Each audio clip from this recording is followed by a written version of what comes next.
নমস্কার। আপনাদের অনেকেই হয়তো মিউচুয়াল ফান্ডে ইনভেস্ট করেন, আমিও করি। কিন্তু একটা জিনিস হয়তো আপনারা বড় মিস করে ফেলেন, আমাদের মধ্যে অনেকেই মিস করে ফেলেন, এবং যার জন্যে যখন গোল পূরণ করার সামনে আসে, আজ থেকে 10 বছর, 15 বছর, 20 বছর বাদে, তখন হয়তো দেখতে পারেন যে যেটা ভেবে কাজ করছিলেন সেই গোলটাই পূরণ হওয়ার মতো টাকা তৈরি হলো না। এই আনসার্টেনটি কিন্তু চলে আসতে পারে। তার জন্য আজকের ভিডিওটা মন দিয়ে দেখবেন। আমি ক্লিয়ার করে বলবো যে জিনিসটা অনেকে আপনারা ভুল করেন, সেই জিনিসটা কিভাবে রেমেডি করা যায়। যারা স্পেশালি মিউচুয়াল ফান্ড বা ইটিএফ এর মাধ্যমে বা ইন্ডেক্স মিউচুয়াল ফান্ড বা অ্যাক্টিভ মিউচুয়াল ফান্ড যেখানেই ইনভেস্ট করেন না কেন, যার মাধ্যমে করেন, সেখানে কি কি সাবধানতা অবলম্বন করা জরুরি, একটা ইম্পর্টেন্ট পয়েন্ট, সেটা নিয়ে আজকে রবিবার দিন আলোচনা করছি। ভালো লাগলে ভিডিওটাকে অবশ্যই লাইক করে দেবেন। আর গত ভিডিওতে আপনাদের অনেক ভালোবাসা পেয়েছি। এই যে এই 4টি স্টকে নজর রাখুন, জুন মাসে দিল 200% রিটার্ন, যেখানে আমি কিছু স্টক মার্কেট নিয়ে আলোচনা করেছি জাস্ট ফর অ্যানালিসিস পারপাসে, কোনো রকম রেকমেন্ডেশন অবশ্যই নয়, জাস্ট অ্যানালিসিস পারপাসে মার্কেটের চার্ট নিয়ে একটু আলোচনা করেছি, ওভারঅল মার্কেট, এবং তার মধ্যে আমার পার্সোনাল যে মানে ট্রেডিং চ্যালেঞ্জ যে অ্যাকাউন্টটা চলছিল তার একটু আপডেটও দিয়েছি পার্সোনাল পিএনএল এর। আপনাদের অনেক কমেন্ট পেয়েছি, ভালোবাসা পেয়েছি। যদি ভিডিওটা কেউ মিস করে থাকেন দেখে নেবেন, আমি আবার এই ভিডিওটার লিঙ্ক এই যে ভিডিওটা দেখছেন তার শেষে আবার অ্যাটাচ করে দেব।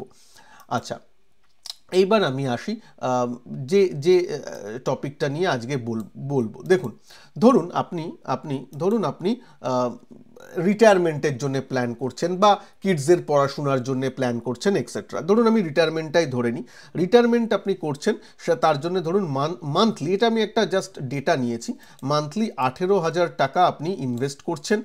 আপনার ধরুন এক্সপেক্টেড রেট অফ রিটার্ন, যেখানে আপনি ইনভেস্ট করছেন তার রেট অফ রিটার্ন ধরুন 15% পাওয়ার আপনি আশা করছেন, জাস্ট আশা করছেন। আর টাইম পিরিয়ড, মানে কত বছর বাদে আপনি করবেন রিটায়ার, সেটা ধরুন 25 বছর বাদে আপনি রিটায়ার করবেন, সেই অনুযায়ী ক্যালকুলেট করছেন। করে দেখলেন এখানে দেখাচ্ছে যে ফিউচার ভ্যালু, মানে 25 বছর পরে কত টাকা পাবেন, 5,91,000, সরি 5,91,00,000 টাকা। 5,91,00,000 মানে প্রায় 6 কোটি টাকা। আপনার মুখে স্মিত হাসি যে বাহ, 6 কোটি টাকা পাচ্ছি, দারুণ। 18,000 টাকা করেই ইনভেস্ট করতে থাকি, 6 কোটি পেলে তো আমার রিটায়ারমেন্ট দারুণ হবে। আপনি অবাক হয়ে যাবেন, 6 কোটির ভ্যালু কিন্তু তা থাকছে না আজ থেকে 25 বছর বাদে। কত থাকছে সেটা দেখে অবাক হয়ে যাবেন। তাই বলছি, নেগেটিভলি সারপ্রাইজড হতে পারেন। তাই জন্যই বলি যে অ্যামাউন্টটা বাড়ান বা অন্য কিছুভাবে ভাবার চেষ্টা করুন, ঠিক আছে? কেমন, এখানে ইনফ্লেশন রেট আছে, যেটাকে আমি 0 করে রেখেছিলাম এই ক্যালকুলেশনের জন্য। এটা নোট করে নিন, 5,91,00,000, প্রায় 6 কোটির সমান। কিন্তু যেই আমি ইনফ্লেশন রেট মোটামুটি এখন 5%, 6% এই হারে চলছে, আমি 5%ই নিলাম। ইনফ্লেশন রেট যদি 5% নিই, তাহলেই দেখুন এই ভ্যালুটা কোথায় গিয়ে দাঁড়াচ্ছে।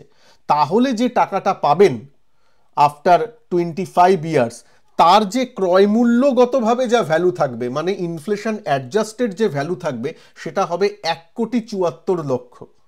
ভাবুন, কোথায় ছিল 6 কোটি টাকা, কোথায় নেমে আসছে 1,74,00,000 টাকা, মানে 2 কোটিও নয়। আপনি তো এদিকে 18,000 টাকা করে এসআইপি করছেন, ভাবছেন আমি 6 কোটি টাকা পাবো হয়তো। হ্যাঁ, মনে হচ্ছে যেন হ্যাঁ ইনফ্লেশনও তো থাকবে, ঠিক আছে, 6 কোটি টাকা অনেকটা এই হবে, একটু নয় কমবে, একটু নয় মশাই, অনেকটাই কমবে। হ্যাঁ, তাহলে কি তাহলে সঞ্জয়, হ্যাঁ সত্যি তো ইনফ্লেশনটা তো এতটা, তাহলে ইনভেস্টমেন্ট করবো না? না না, ইনভেস্টমেন্ট করবেন। কারণ আজকের দিনে দাঁড়িয়েও, এটা তো আজকের ভ্যালু দেখাচ্ছে, ফিউচার মানে ইনফ্লেশন অ্যাডজাস্টেড, আজকের দিনে দাঁড়িয়েও যদি কারোর কাছে 1,75,00,000 টাকা থাকে, সে কিন্তু একটু ভালো মতন রিটায়ারমেন্টটা প্ল্যান করতে পারবে। এই নয় যে রিটায়ারমেন্ট আজকেই আপনি করলে এবং আপনাকে যদি 2 কোটি দেওয়া হয় তাহলে আপনি রিটায়ারমেন্ট প্ল্যান করতে পারবেন না, তা কিন্তু নয়। সুতরাং ইনভেস্টমেন্ট চালু করুন, কিন্তু ওই ওই মোহতে থাকবেন না যে 6 কোটি পাচ্ছি তাহলে তো আরও দারুণভাবে লাইফটা এনজয় হবে। তা নয়, একটু ইনফ্লেশন অ্যাডজাস্টমেন্ট করেও জিনিসটা একটু দেখবেন, এবং সেই অনুযায়ী মানে লাস্টের দিকে যদি দেখেন যে ক্রয় মূল্য এই জন্যে আমার এই ভ্যালুটা এই হয়ে গেছে, সারপ্রাইজড হবেন না। এটা আগে থেকেই ক্যালকুলেট করে সেইভাবে এগোন, ঠিক আছে, আমি একদমই এটা দেখে অনেকে আবার করবেন, না না তাহলে কি মিউচুয়াল ফান্ড খারাপ বলছেন? আমি কেন খারাপ বলবো? আমি নিজে ইনভেস্ট করি, আমার ফ্যামিলি অ্যাকাউন্টে ইনভেস্টমেন্ট আছে, আমি খারাপ হলে আমি নিজে ইনভেস্ট করতাম মশাই? তো ভালো তো জানি, কিন্তু অনেক সময় ইনফ্লেশনের এই ডেটাটা মাথা থেকে উড়ে যায় আমরা যখন ইনভেস্ট করি, তাই না? তো তাই জন্যই বলছি ওটা মাথায় রাখবেন। আরেকটা উপায় কি ইনফ্লেশনের সাথে এই ফাইট করার? এটা তো আপনার আমার হাতে নেই, ইনফ্লেশন তো এরকমই থাকছে, ঠিক আছে। তার আরেকটা জিনিস আছে যে স্টেপ আপ।